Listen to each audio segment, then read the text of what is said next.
Rated M for mature. Audio is everything.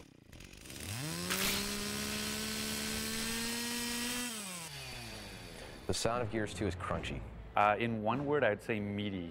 I talked to Mike Larson, who's the audio director on the project. I'm like, Mike, it's got to be crunchier. He's like, what does that even mean? I'm like, it just needs to have that crunch. See, we're close.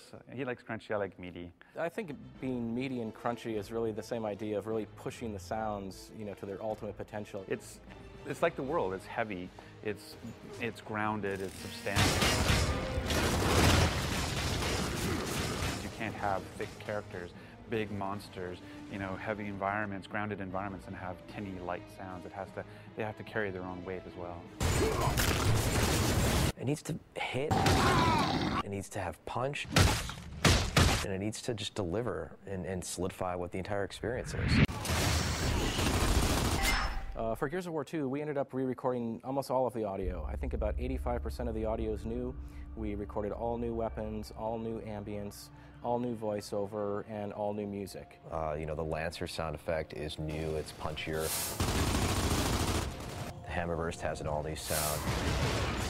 Even the bullet impacts have been punched up. In keeping the world of Gears very grounded and heavy, we wanted to make sure that the weapons were very tangible and bullet-based. All of the source material is real guns, real explosives. You don't have to start dealing with that whole kind of Mars ray gun, woo, woo, woo, woo, woo, woo type audio. And that's one of the reasons Gears feels so good. It feels so real and tangible. A lot of the fun of a weapon is purely down to how it sounds. It's about that feedback mechanism, about the rumble in the controller, but that sound is what really sells it to you. It's the funny thing about Gatling guns is if you ask a person what their Gatling gun sound is, each person has a different one. So mine is but other people are like, and it's just a fun exercise to try with your friends sometime. It's great at parties, really. Well, the Gatling gun is one of those stories where Cliff really had a lot to do with it. There's certain sounds in the game where he really wants it a certain way. Mike Larson and I basically just went back and forth 5 or 6 times on the mulcher to try and get the perfect audio. It was never good enough. It was always like, no, it sounds too much like a drum, or it sounds too much like a cart in the spoke of a bike wheel. It's a heavy gun. It needs to feel powerful. At the same time, you still need to hear all the bullet sounds kind of cycling in there. I put together 6 brand new Gatling gun sounds, and I asked Cliff to come down to my office. So he sat behind me, and he's like, okay, get ready to shoot. And I hit play, and he actually started acting like he was shooting it. Okay, it's heavy, and it's... He's like, no, that's not cool. He went to the next one, and it's just going like this. By the 3rd or 4th one, he's like, yes, that's it. And so he actually was imitating, the usage of it, to help him conceptualize, its sound within its context before it was actually put in the game. And that's how we ended up defining the final sound of the Gatling gun.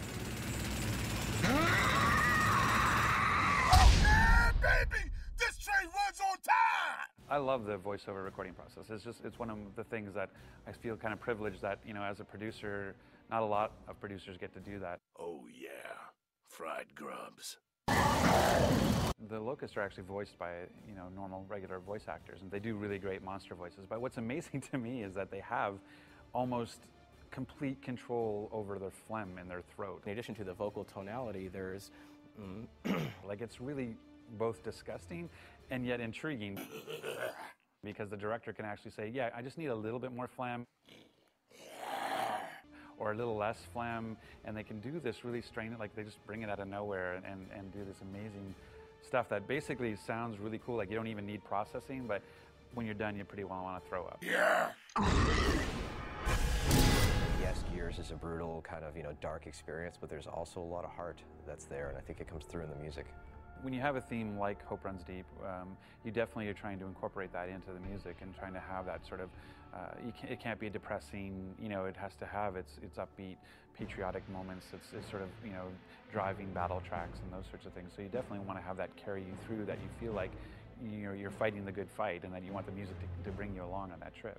Scoring for Gears is a lot different than scoring for a film. We were fans of Steve Jablonsky's work, from his work in Transformers as well as his work in Texas Chainsaw Massacre.